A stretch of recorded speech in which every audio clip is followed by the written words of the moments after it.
Assalamu alaikum. Today we will going to install Go step by step.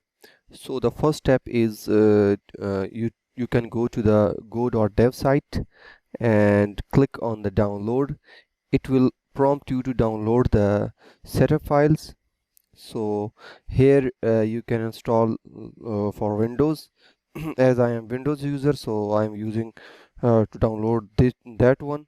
So I have already downloaded that in my download, so I will run that. Before running, I need to clarify that the Go is not installed in my system. So go to the command, and here you just type go dash version.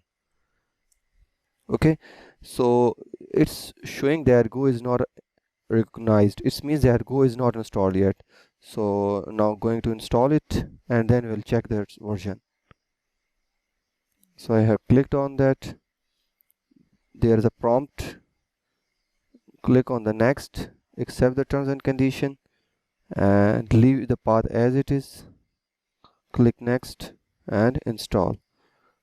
It will take a few minutes to install, so I will resume the video there. So the Go setup is installed. Now I am going to click on the finish. Now I am going to click on the start button and type cmd to confirm that. Type Go version, not dash Go version. Go version. So it's prompt you to the Go latest version which you have downloaded. So that's it for the Go installation. On the next video we will going to run the first program on Go. So thank you so much. Don't forget to like and subscribe our channel.